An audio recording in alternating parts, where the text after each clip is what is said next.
Hey everyone, today we're going to be reworking 5 killer perks that have been somewhat forgotten, largely due to low usage and questionable power. The idea of this is to suggest changes that'll get the perk's usage up, but not necessarily make it rival the best perks in the game, just up it to a good standard whilst also making it a bit more fun. If you've got a good idea for any of these perks and how they could be changed, please do drop it down below. Let's get into it. Furtive Chase is going to start us off. Furtive Chase is a Ghostface perk and currently has a very unusual effect. Essentially, this perk aims to help you to be more deceptive during chases by gradually reducing your terror radius when in a chase. Each time you hook the obsession, you gain a token. Each of these tokens will reduce your terror radius in a chase by 4 meters, up to a total of 4 tokens or 16 meters. These are lost if the obsession is killed. This perk will also help you to switch the obsession. After you've hooked the obsession, whoever unhooks them becomes the new obsession. So the idea is that you try and hook each of the survivors as the obsession switches between them to gain your 4 token stack, and as a result, a lower terror radius when in chase. The definition of furtive is attempting to avoid notice or attention, so I want to keep this in mind with this rework, by creating a chase where you are avoiding notice or attention, but also whilst keeping this perk in a fair state. I think first off, the whole obsession based thing needs to go. With that in mind, here's the idea. Each time you hook a different survivor, gain a token, up to a total of 4. Furtive Chase activates when entering a chase. Each token grants a stackable 8 seconds of the oblivious status effect to the survivor you are chasing, up to a total of 32 seconds. So essentially, when you start a chase, the survivor will become oblivious and so won't hear your terror radius. And based on the number of stacks you have, that's how long you have until that oblivious status effect will go away, scaling from 1 to 4 tokens and 8 to 32 seconds. So you hook all the individual survivors at least once, and when you're up to that stack of 4, you then have a 32-second window where you have no terror radius as you start a chase. As the survivor being chased is oblivious after beginning a chase with that same survivor, or say 8 seconds if you have 1 stack. I think this is good because it scales up throughout the match, rewarding you for hooking different players, but also giving great benefits as the match progresses and the end draws near. On the flip side of this, a skilled survivor is still able to overcome this perk by running you for longer than 32 seconds if you have 4 stacks, making it easily counterable, especially as the red stain would still be present. This would allow for use of stealth and sneaky plays mid-chase without making the perk weak, but also not unfair to the survivors. Gaining tokens through hooking different survivors also encourages you not to tunnel, and instead focus on hooking everyone at least once, to make the most of the perk's effect. Hoarder is a twins perk that doesn't really get used at all. In fact, when I made my 100 games of Dead by Daylight video, this perk did not appear on any of the 100 killers I faced. What this perk currently does is create 2 extra chests in the trials, and also gives you a noise notification when a survivor within 64 meters unlocks a chest, picks up an item, or opens one of Nemesis's supply crates. My suggestion for this may seem a bit gimmicky, but I'd like to see this perk become a bit truer to its name, and have the chests in the trials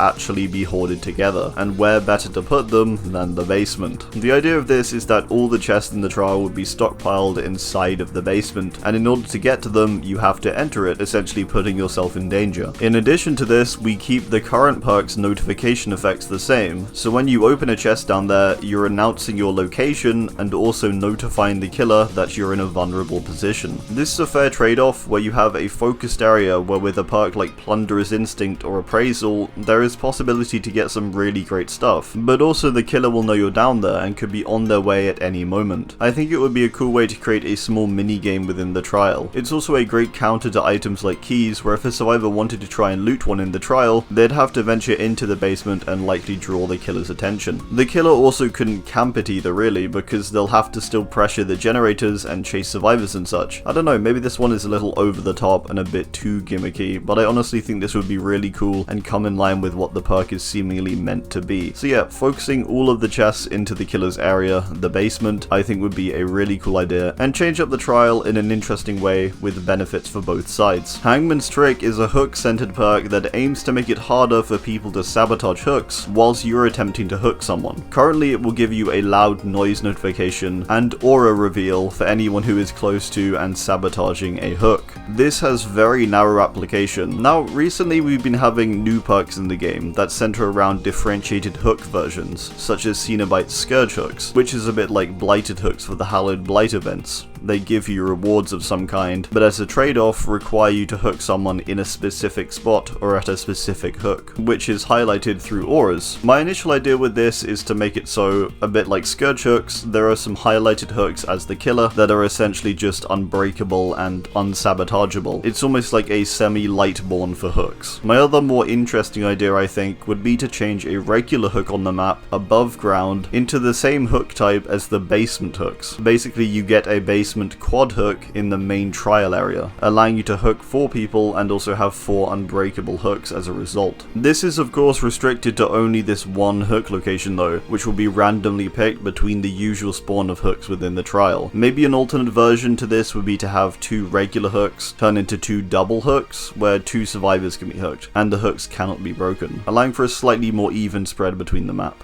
As always, on top of this we keep the current notification and aura effects also. I personally like the idea of having some perks give the trial a bit of a differentiated feel, to throw the survivors off and give them a bit of a curveball as they're hooked on a quad hook that's not in the basement. I think that'd be cool. Dead Man's Switch is a perk. This perk activates after hooking the obsession. Once the obsession is hooked, Dead Man's Switch is active for the next 45 seconds. When a survivor on a generator stops repairing that generator, it will be blocked for the remaining duration of Dead Man's Switch. Block generators are highlighted with a white aura. This perk is bad for a few reasons. It's meant to work in the sense of you hook someone else gets off of a gen to come for the save, and their gen gets blocked, and now you know where to go as the killer. First off, this sucks because it only triggers on the obsession getting hooked. It relies on people working on generators, ideally multiple too, at the same time the obsession is hooked, and finally it relies on the person letting go of their gen and actually coming for the save. If they don't, and you go to their gen anyway, then you can't even kick the gen if it's close to completion, because it's blocked. So,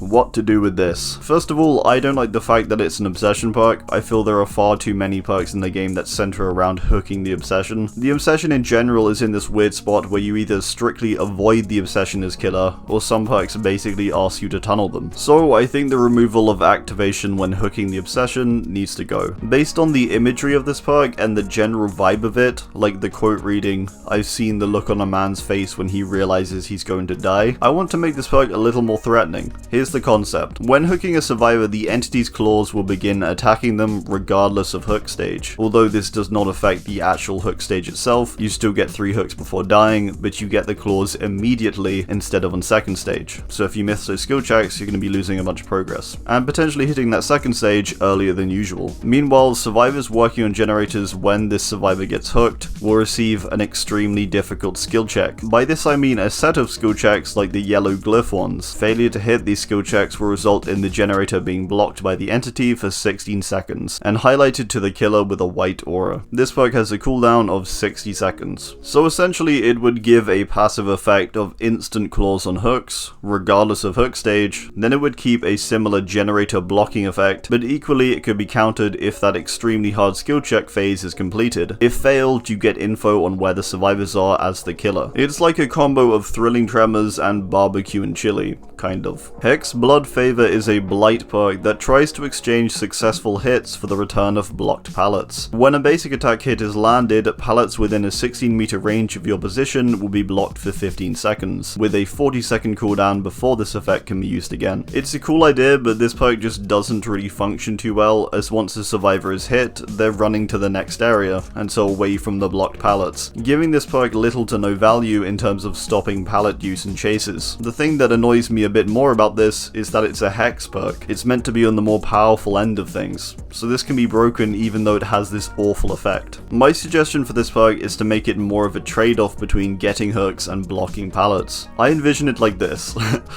Each time you hook a survivor, a pallet over 16 meters away from the hook is blocked permanently until the respective hex totem is broken. All blocked pallets are tied to the same hex totem and are highlighted with a white aura. This keeps the idea of the perk intact and also keeps it as a hex perk, yet it allows for much more substantial gain. This alteration to the perk would give you the great benefit of blocking pallets and putting them out of play completely, but not getting the exact decision on which ones get put out of play, whilst also allowing the survivors a chance to counter this by removing the hex. It would further encourage you not to camp the hook, to make the most of the blocked pallets elsewhere. The aura being highlighted would further give possibility to herd the survivors toward that pallet and area for an easier hit, adding some strategy. This perk could easily catch survivors off guard, as it would only be revealed once a pallet has been blocked. Maybe there can even be a cap to this. Say 5 tokens or 5 hooks equates to 5 pallet blocks. Alright, well that's gonna do it. I do hope you enjoyed, and please do drop your own thoughts on these or alternative ideas down below. Thanks,